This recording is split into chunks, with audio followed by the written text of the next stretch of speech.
Elvis Presley was supposed to give a safe, polished TV interview in Los Angeles in June 1972. But when a reporter mocked Little Richard on air, Elvis froze, then did something no one expected. He defended the man who inspired him, and the entire studio audience felt the shock ripple through the room. The heat inside KTLA Studio 14 felt different on June 12, 1972. It wasn't just the bright lamps or the packed crowd. It was the kind of heat that comes from too many eyes waiting for one man to walk in. About 160 people squeezed into the bleachers, fanning themselves with ticket stubs as the cameras hummed in place. When Elvis finally stepped through the side door, the whole room shifted. Even the air seemed to pause. He wore a soft cream suit and a turquoise scarf loose around his neck, the ends brushing his chest with every step. People whispered like they were watching a myth instead of a man. The floor manager even muttered, "He looks tired," as Elvis lowered himself into the interview chair. And he was tired. You could see it in the way he exhaled, long and slow, like someone who had given everything on stage at the Hilton the night before. A young intern named Maria knelt beside him to adjust his microphone. She noticed a slight tremble in his fingers as he held the cable steady. Not fear, just the weight of being Elvis Presley for too many nights in a row. The host, a man who loved the sound of his own voice, shuffled his note cards.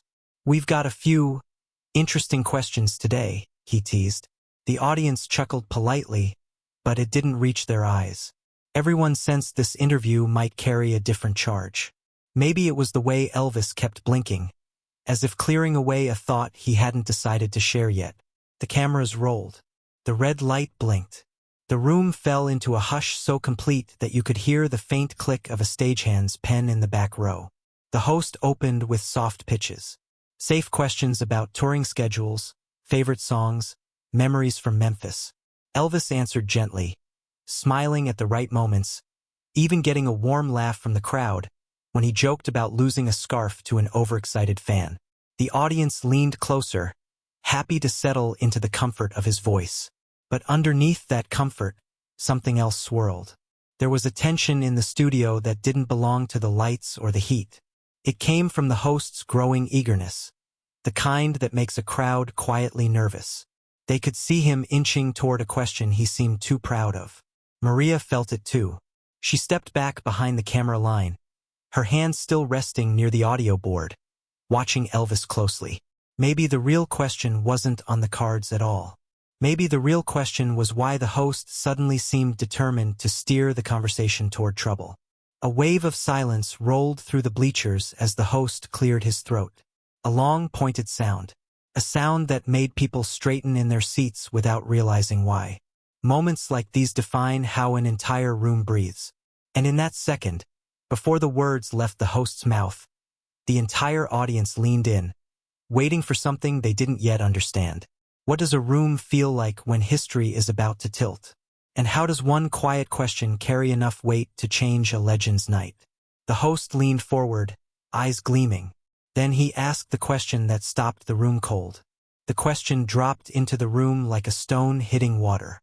"So, Elvis, what's your take on Little Richard these days? Some folks say his act was just noise." The host smirked as if he'd said something clever. A few uneasy chuckles scattered through the bleachers. But they didn't last long. They couldn't, because Elvis didn't smile. He didn't even blink. He just stared. The cameras caught everything. The slight tightening of his jaw. The slow exhale through his nose. The way his fingers curled against his knee. The turquoise scarf sliding a little closer to the floor. You could feel the temperature change. 5 degrees, maybe more. A kind of cold that isn't about air conditioning. It's about a room realizing someone crossed a line. Elvis didn't speak. Not yet. And silence can be louder than anger. Maria felt it first. She stood behind camera 2, her thumb hovering over the audio fader. She whispered, "Oh no," under her breath. She knew the host had stepped into something he didn't understand. A doorway you don't open unless you're ready for whatever walks through. The people in the crowd sensed it too. They stopped shifting in their seats. They stopped whispering. Even the floor manager froze mid-gesture, because everyone there had grown up hearing stories about Elvis the icon. but not Elvis, the man hurt by disrespect toward the artists who shaped him. A soft mic crackle echoed in the silence. Then the host pushed further, leaning back with a shrug. I mean, come on. All that shouting, that makeup, those wild moves. People say he was more circus than music. And Elvis still didn't laugh. Instead, he shifted forward, elbows resting on the table like someone preparing to stand up for something sacred. His eyes sharpened, his shoulders squared. The scarf slipped another inch. Every movement told the audience one thing. He wasn't letting this go. Behind the monitors, producer Dan Fletcher rubbed his forehead. This wasn't in the script. Interviews with Elvis were supposed to be warm and easy. A few stories, some laughs, a wave to the fans. Not this. Not a challenge. Not a spark. He mouthed to a stagehand, "Do we cut to break?" But the stagehand just shook his head. The red light on the main camera burned steady. The host cleared his throat again, trying to recover. "You know, Elvis, you don't have to comment if it's sensitive." Elvis finally looked away from the host and straight into the audience, as if asking them a silent question. What would you do if someone insulted the person who made your dream possible? Why does disrespect toward our heroes cut deeper than anything aimed at us? The audience held their breath. Then Elvis placed both hands on the table, fingers spread wide, and leaned in. He was finally ready to talk. And everyone knew the network would not like what came next. The moment Elvis leaned in, the room changed. You could feel it in your chest like the air grew heavier. Even the cameras seemed to hum louder, as if recognizing what was about to happen. Every face in the bleachers tilted forward, waiting for a single breath, a single word. But Elvis didn't start with words. He started with a look. A long, steady, unblinking look aimed right at the host. A look that said, "You crossed a line." The host's smile flickered. "Well," he said, clearing his throat, "let's move on." Elvis raised a hand, just slightly, a soft gesture, firm enough to stop the host cold. That tiny motion locked the room in silence. Elvis spoke quietly at first. "Why'd you single him out?" His voice wasn't angry. It was calm, the kind of calm that makes people straighten in their seats because they know something important is coming. The crowd murmured. A ripple of surprise moved through the bleachers. Even the stage lights seemed to dim around the edges of the frame.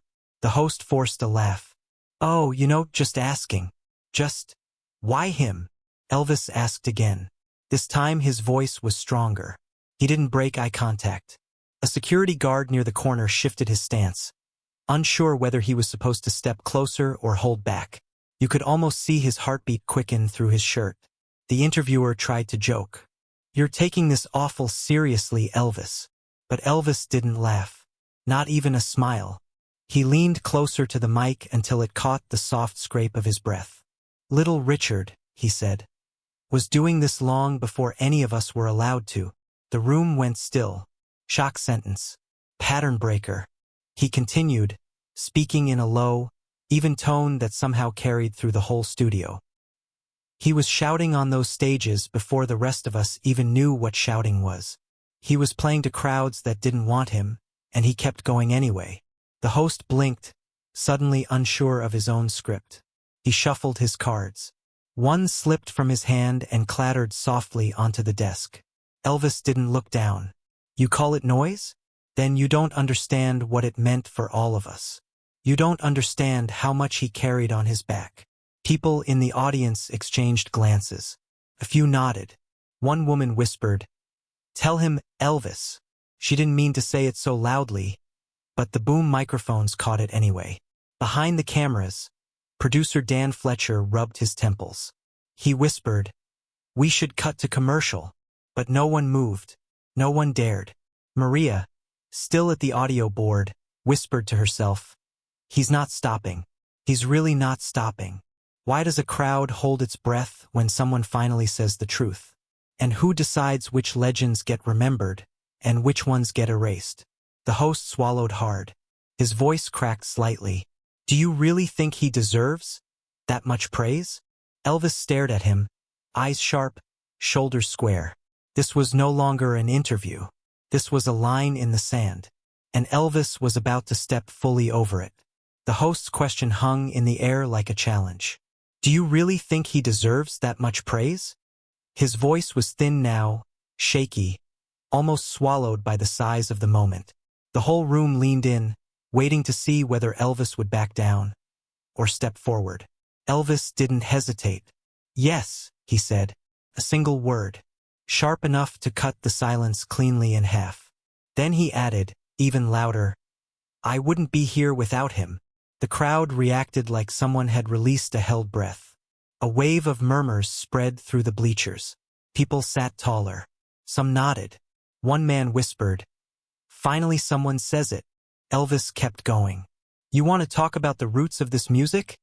He said, tapping the table softly with his fingertips. Then you talk about him. You talk about his voice. You talk about those nights in Macon back in '55 when the speakers shook so hard you felt it in your bones. Short bursts, sharp rhythm. He wasn't giving the host room to interrupt. I listened to those tapes, Elvis said, over and over. Bootlegs. Old recordings people passed around like gold. I learned from them. I shaped myself from them. So when you call him noise, he paused, letting the moment stretch. You're calling the whole foundation noise. The host tried to smile again, but it didn't hold. He looked at the cameras, as if hoping someone would rescue him. The floor manager didn't move. The producer didn't signal. The crew stayed frozen. No one wanted to interrupt what felt like history snapping into its correct place. Elvis sat up straighter. His scarf slipped from his shoulder, landing gently against his lap. Richard walked into rooms where people didn't want him. He walked onto stages where the crowd didn't care if he failed. He shouted anyway. He sang anyway. He danced anyway. He leaned forward, closer to the mic, closer to the truth. That's courage. The room went still again, quieter than before. The kind of quiet that feels like respect forming in real time. The host cleared his throat. Well, Elvis, I just meant... No, Elvis said, gently but firmly. You meant what you said, and I'm telling you why it's wrong. The audience reacted with a soft gasp. The power shift was complete now. Elvis wasn't the guest anymore.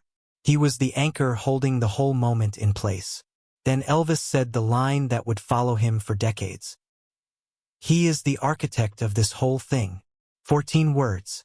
14 bricks placed back into the foundation where they always belonged. The crowd erupted into applause. Not loud enough to drown the cameras, but deep enough to be felt through the studio floor. Even Maria wiped her eyes, surprised by her own reaction. People in the bleachers looked at each other as if realizing they'd witnessed something rare. A legend defending another legend without fear of headlines or backlash. Then, from the back row, a woman suddenly stood up. Her voice cracked as she shouted, My daddy played Little Richard every Sunday till the records turned gray. Her words shot through the room like electricity. Pattern breaker. A spark. Everyone turned. Elvis did too. Something new was waking in the crowd. Something bigger than the interview. Something neither the host nor the network ever expected. And it was only just beginning. The woman's voice cut through the studio like a streak of light. My daddy played Little Richard every Sunday till the records turned gray. Her words trembled, but the conviction inside them was strong enough to reach the stage. The entire room turned toward her. A few people clapped softly. Others nodded, recognizing the pride in her voice. Elvis looked at her the way someone looks at a memory they'd almost forgotten. Gentle, respectful, honest. He gave her a small nod, and somehow that nod felt like an invitation, an opening that let the rest of the crowd breathe again. She took a shaky breath. He said Little Richard's music kept him going when life got heavy. Her eyes glistened. Said it made him feel brave. Brave. The word hit the room like a soft drumbeat. Then something incredible happened. Another hand went up in the second row. A man with gray sideburns said, My older brother used to sneak his records into the house. Our mama didn't like loud music, but he'd play 'em anyway. Said they made him feel alive. A quiet laugh rolled across the bleachers. It wasn't laughter at someone. It was laughter that said, We've all lived this in some way. A teenager near the aisle raised her hand next. My grandma showed me Tutti Frutti when I was 10, she said. She said it sounded like the world breaking open. The room softened, and then it opened. More stories followed, not loud, not chaotic, but steady, like a river finding its path. Memories of car rides, jukeboxes, church parking lots, and old house parties. Memories of vinyl edges worn smooth from being played too many times. Memories of hearing a voice that felt too wild to be real, too free to be ignored. Elvis listened to every word. He wasn't the center anymore. The crowd was, and he seemed grateful for that. The host stared, overwhelmed, his note cards forgotten. The interview he tried to control was slipping out of his hands, turning into something raw and unrehearsed. Something he could never have scripted. Even the studio crew relaxed. A camera operator leaned back slightly, letting the shot drift wide so the entire crowd could be seen. Faces glowing under the warm lights, eyes shining with something shared. The room wasn't tense now. It was united. Elvis touched his scarf, almost absent-mindedly, like someone holding onto a small piece of truth. You all carried him, he said softly. Every story here, it proves it. He gave you something, and you kept it alive. A wave of applause rose around him, soft at first, then growing fuller. It wasn't wild or chaotic. It was grateful, a thank you wrapped in sound. And for a moment the whole crowd stood together. Not for Elvis. For the man they'd been talking about. For Little Richard. Maria wiped her eyes with the sleeve of her shirt. She wasn't alone. Even a few security guards looked moved, their stern postures softened by the energy in the room. Then, suddenly, a phone rang backstage.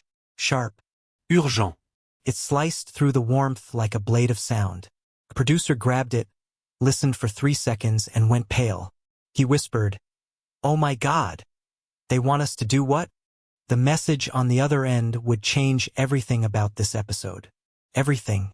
The producer's face told the story long before his voice did. He held the phone to his ear like it was burning him, nodding quickly, eyes darting to the stage where Elvis still sat among a crowd glowing with shared memories. When he hung up, he whispered to the nearest stagehand. That was the station director. He said, "Do not cut this. Air all of it. Every second." The stagehand froze. Then he whispered back, "All of it. All of it." The producer repeated, breathless. That single decision rippled through the studio like a gust of wind. Elvis didn't know yet. The crowd didn't know. But the interview had just shifted from a simple promo to a cultural moment. The host tried to regain his footing, flipping through his cards as if searching for a safer question. But it was too late. Something bigger had taken over the room. Something even the host couldn't shrink back down. Elvis adjusted his scarf, the turquoise fabric brushing against his chest as he looked at the crowd. "You all kept his music alive," he said softly. "You did that. Not the charts. Not the headlines. You." People nodded. A few had tears in their eyes. A rare hush washed through the space, the kind that only appears after truth settles into a room. In the third row, a teenager named Jeffrey clutched a small tape recorder he had snuck into the studio. He hadn't pressed record before. He didn't know if he should. But something told him he'd want to remember this moment. All of it, without missing a breath. He slid his thumb across the button. A soft click. Tape hissed to life. That bootleg recording would one day become priceless. The host cleared his throat again, but nobody looked at him. Their eyes were fixed on Elvis, not as a superstar, but as a man honoring someone the world had overlooked too many times. Outside the studio, newsrooms were already catching wind of what was happening. A young intern in the KTLA control booth had called her boyfriend at the LA Herald Examiner, whispering, "I think Elvis is saying something big, really big." Within 24 hours, the headline would read, "Elvis stands up, a raw, unscripted moment." In the years that followed, the ripples grew deeper. A museum in Atlanta added a plaque in 1987. It sat beside a display of Little Richard's early suits and handwritten lyrics. Etched into the metal were the 14 words Elvis had spoken. "He is the architect of this whole thing." Visitors stopped to read it. Some whispered it softly. Some smiled. Some cried. Little Richard himself heard about it. In a later radio interview, he said, "Elvis didn't have to say those things, but he did. And the world listened. It was thanks to one afternoon, one moment, one refusal to let disrespect slide on live television. Why do some truths echo for decades while others disappear overnight? And why does it take only one brave voice to rewrite the way we remember our heroes?" The answer was still unfolding, because the moment that inspired that museum plaque, the moment that sealed the story, wasn't just what Elvis said. It was what happened next. The studio had quieted again. Not from tension this time, but from something gentler, something heavier, something everyone could feel settling into their chests.